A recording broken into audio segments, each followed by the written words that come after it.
Hey Scott, how are you doing today? Thanks for taking some time to come talk to me.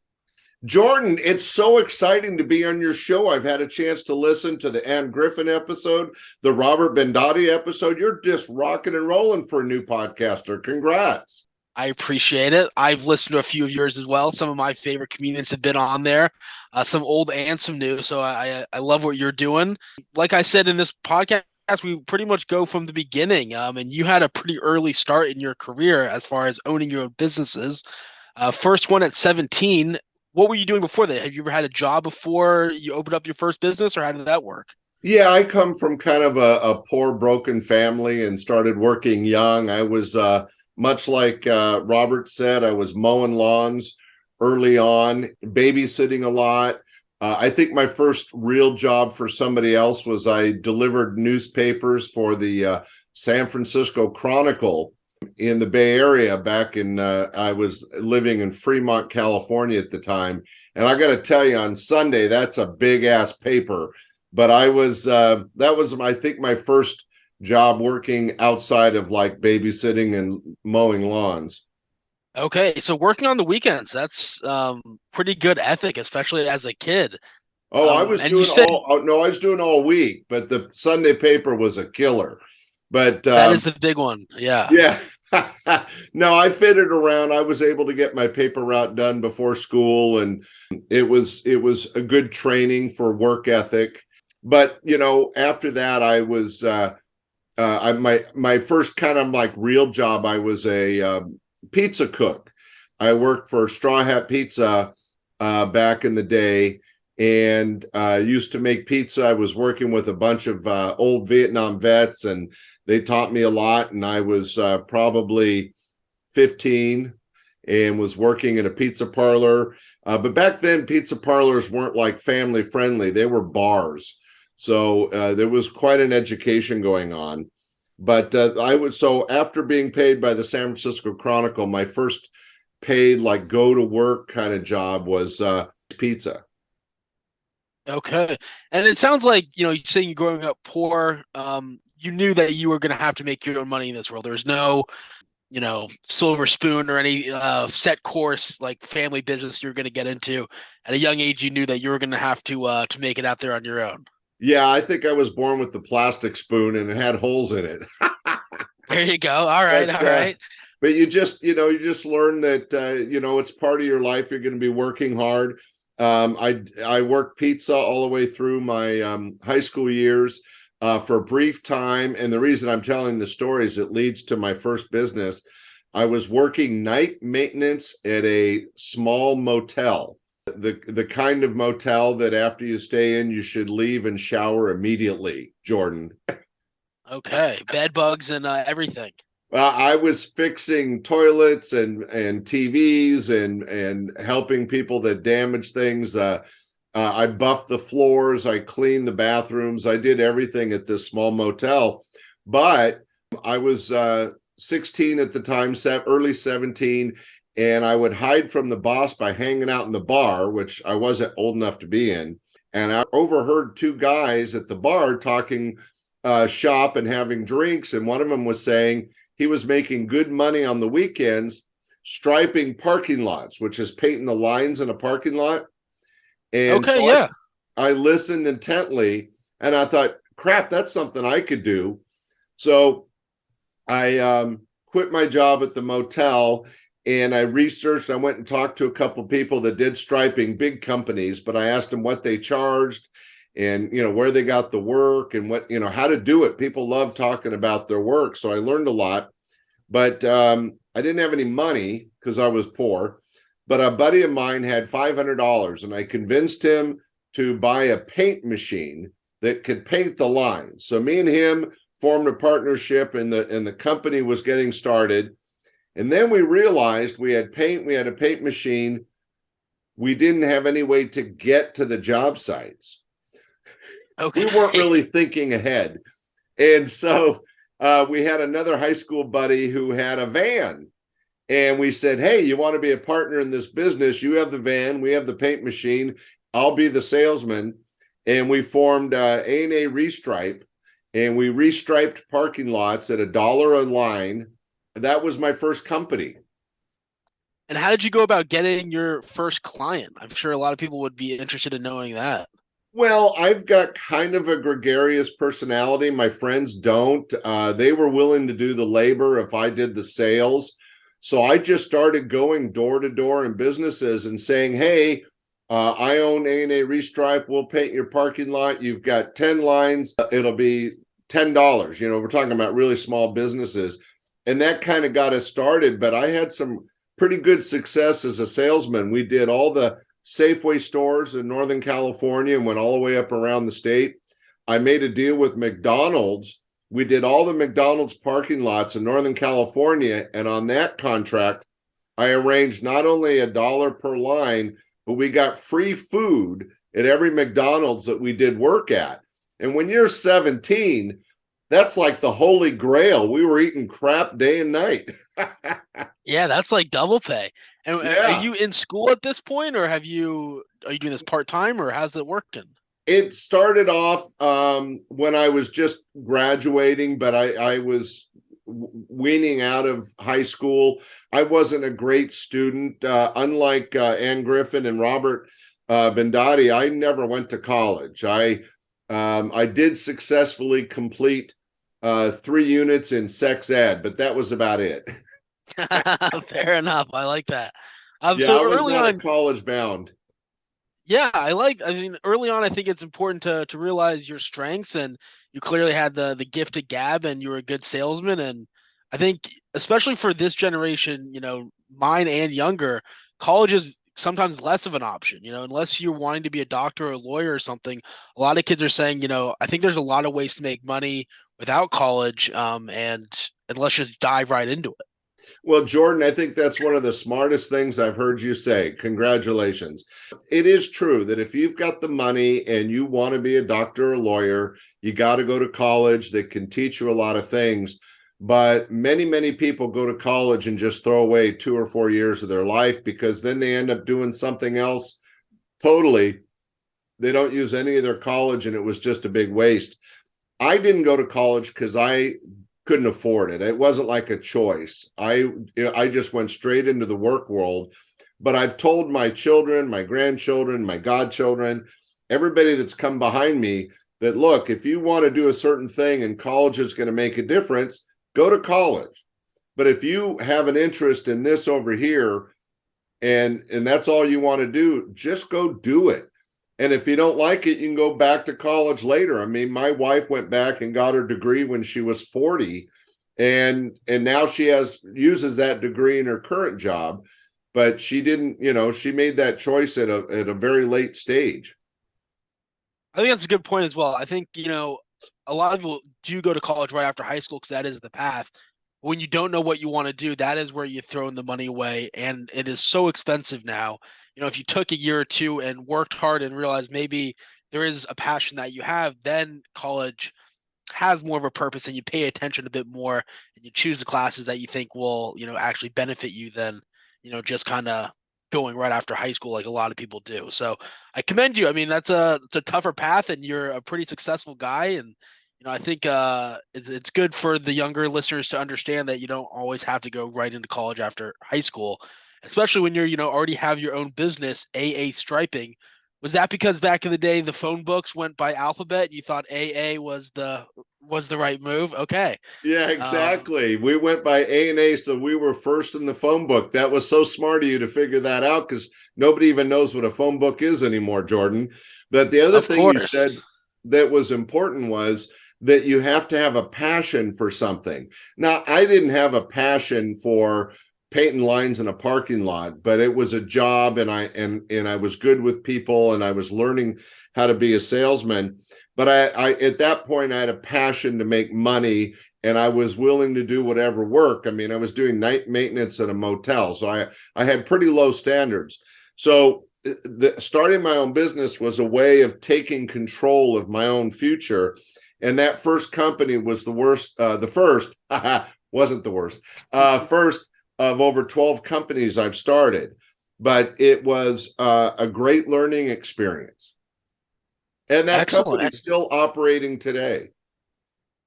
Okay, you sold it to someone else, or and the operation grew, or how did that work? Well, I told you the three high school buddies, two high school buddies and me that ran the company. One of them never went to college, stayed doing the company, and then he had his kids help him, and now his kids run it, and he's retired. But A&A Restripe is still out there making a living for people. That's fantastic. Hopefully they're charging more than $1 a stripe now, but Yeah, I think yeah. that's I'm, great. I'm sure costs have changed, and we did grow. I mean, we started off just painting lines, but we actually ended up doing some construction type work. We were laying asphalt and putting in stuff. The company grew, especially after I left it. It grew, and it's a bigger entity now than it was when 50 years ago. But it was a great learning lesson. My next company was Sounds Good Music. This is going to sound funny to the young people, but I was spinning records. Records are about 18 inches of plastic, and you spin them and you can hear music. You get like 5 or 6 songs on each one. Yeah. So we were spinning records before disco, and then we were there for the disco craze, and we were playing in nightclubs and weddings and schools, and it was a portable music presentation. We did a lot of weddings, and that was called Sounds Good Music. And same thing, three guys. I was the salesman. One guy had a van, and we bought the equipment. We went around and did all these parties, and then I sold out of that, and that company is still going. Wow, okay. And they are I'm two doing for two, big Jordan, if you're keeping events. track. I am, yeah. And you gotta retain a piece of these companies after you sell them. Just keep 1% of each one, I should and have, right? as So, they grow, you still have a little back end. well, just like your other interviewees, I'm working up towards my work life. After the music thing, I kind of accidentally ended up. I told you I was good with commercial door to door sales. I ended up working for a life insurance company called Combined Insurance, where they sold policies for $2,500 and $5,000, and they paid out if you fell out of a plane on a Tuesday and landed in a certain kind of pine tree. It was Oh wow. it was a pretty flaky system, but I will tell you they brainwashed me into being a really good salesman. They brainwashed you into thinking that every time no solicitors, that meant you come in but nobody else can, or employees only means you're welcome to come in. And so I was able to go door to door with fervor and try to sell these little dinky life insurance policies. And you want to know something weird? I absolutely hated it, but I was really successful at it. I was probably 19, 20 years old at the time. And when you're that age, you don't think you're ever going to die. So trying to sell something you didn't believe in is so hard. But I was good at it. I just didn't like it. Was part of the reason because you're working for someone else again, or is it just because you didn't believe in the product? Jordan, you're very sharp. I think that's exactly it. All of a sudden, I went from being self employed to working for somebody, and that was not my cup of tea. In fact, the overall moral of the story is that in my early life, I would get fired from many, many jobs because I always thought I knew how to do something better than the people that were my bosses. And that, of course, wasn't true. That was arrogance. But when I worked for myself and I was putting out energy for myself, there was a lot more fulfillment and I was more energized. Okay, so the life insurance didn't last too long. What was the next move? Well, this was the exciting one, Jordan, and I'm so glad we got here. I was about 23 years old, so fast forward a couple of years, and I was on vacation in Los Angeles with my then girlfriend, soon to be wife, soon to be ex-wife. And my dad, who has a great sense of humor, said, "You got to go check out this place called the Comedy Store." And this was back in early 1980, before the big stand-up comedy craze. And I went to what was a satellite location right next to UCLA in Westwood, California. And I've never been to a comedy club. There were none in Northern California at the time. And I go in and I saw Sandra Bernhardt, Dave Coulier, and several other comics. And I just had the best time in my life. And much like the music business and the construction business, I go, I could do this and it would be fun. So I stayed after and I talked to the manager of the place and I talked to the comics. And that 6 hour drive back from LA, my mind was just going 100 miles an hour. I tried to figure out everything I needed to do to open my own comedy club. And after negotiating the free use of a banquet room in a nice restaurant, in August of 1980, I opened up Laughs Unlimited, all comedy showroom. And my first comics were like George Wallace, Bob Saget, Gary Shandling, Yakov Smirnoff, Dave Coulier. I got to work. In fact, in the fourth month I was open, Tom Hanks worked my stage. So first off, you go to a comedy show and you don't say, "Oh, I want to be a comedian." You say, "I want to open up a comedy club." Like you recognize, I love this so much. I don't necessarily want to be the guy on stage. I want to bring this kind of venue to where I live. Yeah, And again, second, Jordan, you were sharp on that. Good catch. because I think a lot of people say, "Oh, I can do that," and they mean, "Oh, I can be a comedian," but you mean, "Oh, I can open up this as a business," and you're not getting open micers, or maybe George Wallace at the time is an open micer, or how are you getting such kind of prestige? Is it because they're nobodies at that time, or how does that work on such a brand new stage? So they were not open micers, but they were not famous. This was long before, for example, Dana Carvey worked for me for probably 4 years before he got Saturday Night Live and became famous and went on to movies and his own shows and everything else. Jerry Seinfeld was working for me when he got the Seinfeld show and actually was very cool about it. He had to cancel a week because he got the Seinfeld show, and after the first season, he came back and worked for the same money to make it up to me. But back in 1980, Gary Shandling, it was his very first road gig out of his hometown of Phoenix, Arizona. Bob Saget worked my club all the time, but these guys helped me. So I was pretty young. I was like 23, 24 years old, and I knew how to start a business, but I didn't know anything about comedy.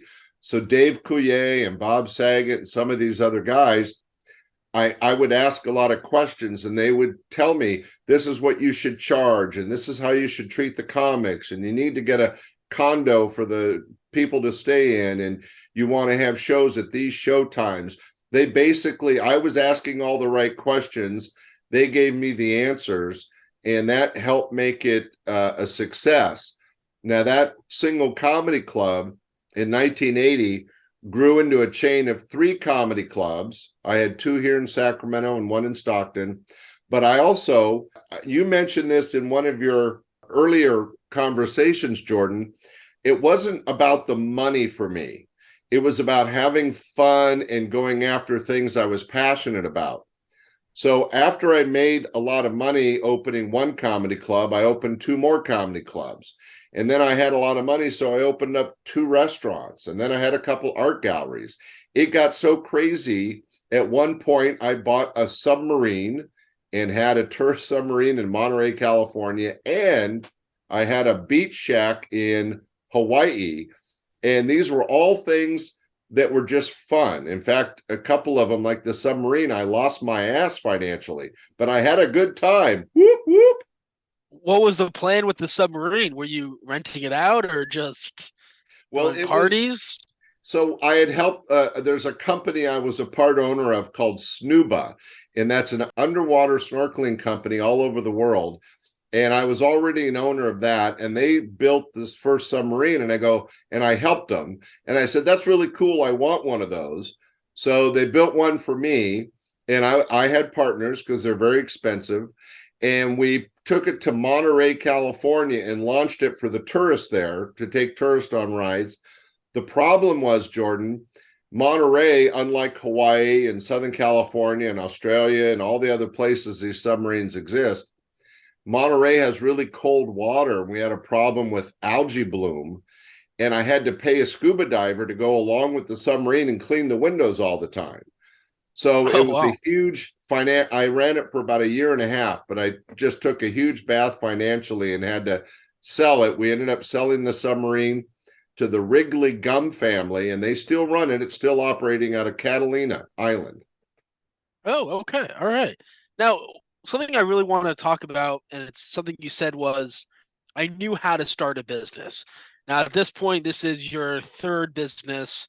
You've had two successful ones already. But what does that mean? And for the younger folks that want to start a business, what are some tips you can give on how to start a business, or what do you really need to know to start any kind of business? Because all of yours are very different, it seems. Yeah, I mean, the early, the first one, the striping of the lines was just to make a living. The music one was a little more fun. The comedy was really fun. So as I got older and as I had more of a financial stability, I started doing things that were fun or I had a passion about, as we mentioned earlier.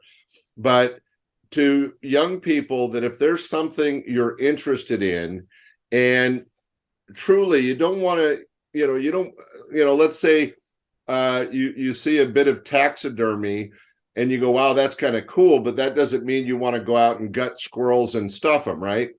You have to find something that you have some interest in. You don't really need the knowledge, but you have to have the interest. And then my little secret to share with young people is that go out and talk to people already doing that work. There's no reason to recreate the wheel. So when I wanted to do the striping company, I went and talked to striping companies. When I wanted to do music, I went and talked to people that were already doing portable disco and music. When I went into the comedy club business, as I mentioned, after that first trip to LA, I went back to LA a couple times and went to San Francisco, and I met the managers and owners of other comedy clubs, and I just pelted them with questions. And everybody loves to talk about their business and their life, and people share quality information. You don't necessarily do everything the way they did it because you want to be yourself and be unique, but there's no reason you can't pick up the basics. You mentioned, how did I get to meet all these great comics? Well, I started by meeting Dave Coulier, and he introduced me to Bob Saget. Bob Saget introduced me to Gary Shandling and George Wallace. And each time I talked to those guys, they would give me some advice and they'd say, oh, by the way, you should call these guys. And they would refer other comics, and it just kept growing and growing to the point where I had Ray Romano, and as I mentioned, Jerry Seinfeld and Jay Leno. Robin Williams worked for me twice. I mean, it just kept ballooning up, and I was learning all the way. I didn't mention it, Jordan, but when I first started my club, I was the MC for all of my shows for 21 years. But when I first started, I had no stage experience. I was nervous as heck. I wore a suit with a sport coat, which, didn't make anybody feel relaxed and comfortable, let alone me or the audience. But I learned how to be an MC. I learned how to get comfortable with the audience, let them be comfortable with me. And 21 years later, I probably had more stage time than any of the comics I booked.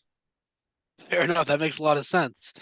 So I think, yeah, a big takeaway for the listeners is to just go and talk to people that are already doing it. I know now there's YouTube and Facebook groups that you can kind of go that way, but also just calling up some of these businesses and just saying, hey, maybe not, hey, I'm looking to get into the exact same business, but just asking questions, how much are you charging, or what kind of clients are you getting?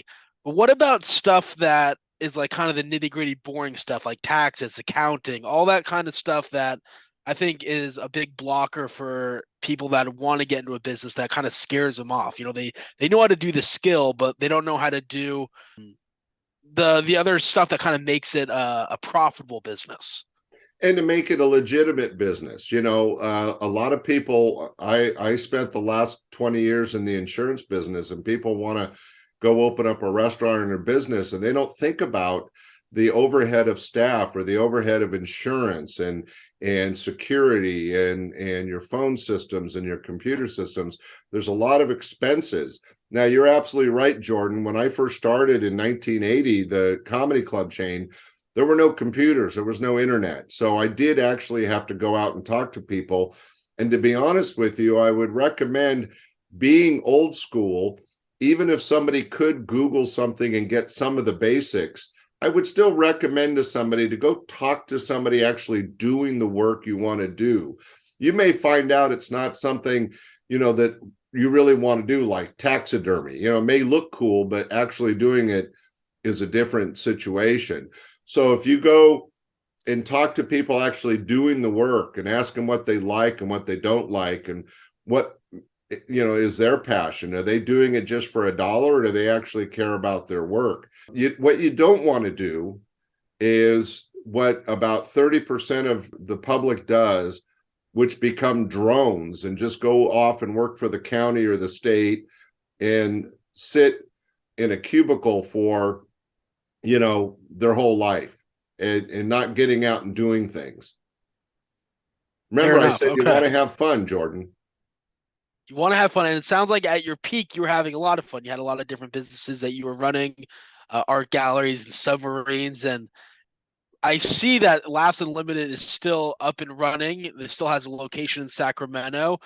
Is that still something that you're doing now, or let's talk, more current day? What are your businesses like today?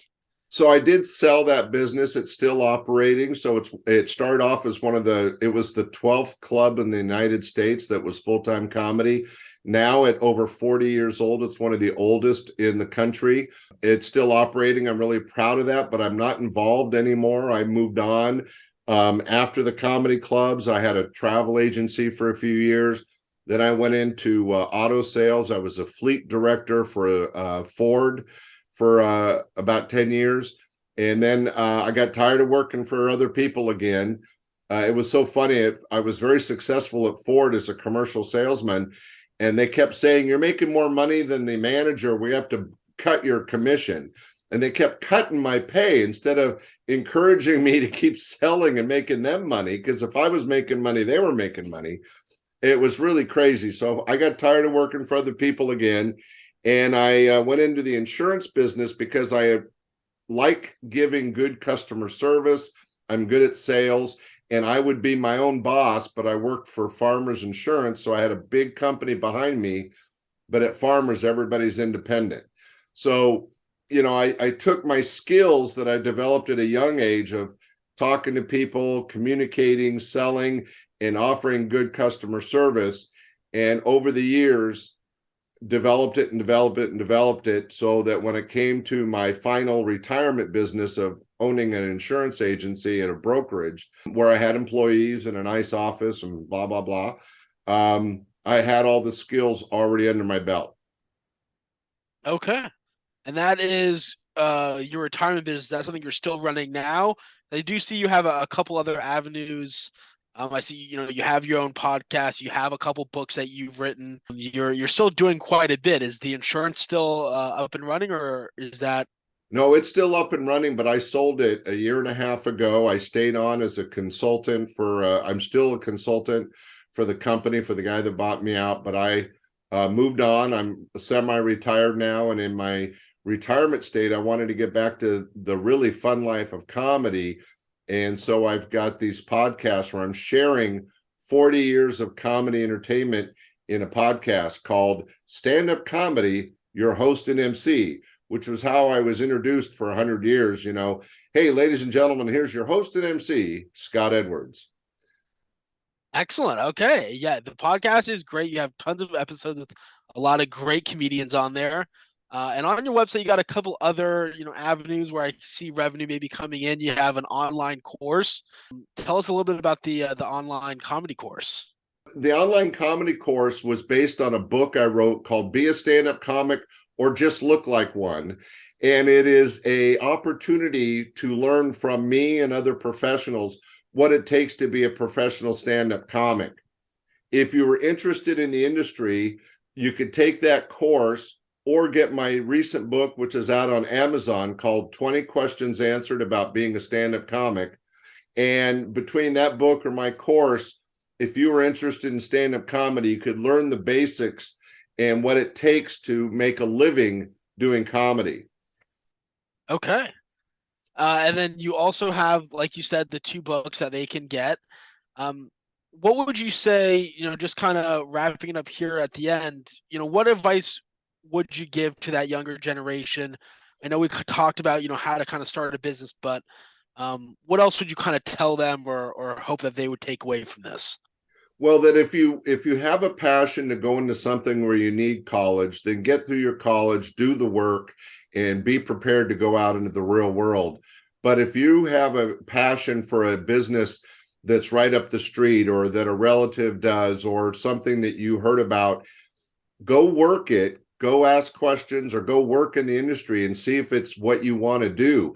For example, I would have never thought I'd like selling insurance or selling cars, but I learned so well the customer service skills that it made me an extremely successful car salesman and an extremely successful insurance agent, because I knew how to listen to the clients and then find the answers to their needs, whether it was car or insurance. And those were skills I learned over the years on my all my other companies, in putting together something that is acceptable and worth money to other people, so that I could make an income. Even going back to the comedy days, as the producer of the shows, I had to learn how to produce a good show where people weren't going to come in and pay me each and every night to see that show, right? So it's all part of a learning process, but you got to start by jumping in and doing it. Okay. And that's pretty much all the questions I had, other than, comedians now. Do you have anyone that you recommend, or maybe some people from your day that you think we should go back and check out? I know you have one of the original Chop and Broccoli skits from Dana Carvey, which I always grew up loving. And you can see some of your older vintage videos on your website as well, which is scottscomedystuff.com. But who should we be looking out for? Who do you think a lot of people have missed from maybe Well, your era? so it is difficult to say who's my favorite or who's the best. There's been a lot of great comics in all those years. I worked with some of the best ever in the industry. I was very blessed, but there was people that aren't famous that are actually really good comics that are still out working the road. Steve Bruner, Tim Bedore, Jeff Jenna. There's just a myriad of people. Monica Piper. Paula Poundstone's still out working the road. So there's a lot of really funny people that you can find. One of the last big successes that I helped train, you may remember from the TV show Big Bang Theory, Brian Posehn, who plays the geologist. He started Yeah, off as a stand-up comic in my club. oh wow, okay. He's had a lot of roles. I want to say he was also in 30 Rock and Yeah. maybe a couple other shows, but yeah, I think that's a very recognizable one. Did he take your online course, or did he just start from your club? Oh no, this still goes back about 20 years ago, but he was an opening act 20 years ago, and he developed and worked out a lot at my clubs, and then went in, kept getting better and better, and show business showed him success. Excellent. Well, I'm going to at the end of this, I'll go for all of your, different places they can find you, but where can we find you? I have your website that we said, but where else can we find some of your information and hear more Yeah, about so what you're check doing? out the podcast, Stand Up Comedy, your host and MC. Go to the website, scottscomedystuff.com. I have a new project that you should check out, Jordan. It's called Stand Up Comedy Podcast Network.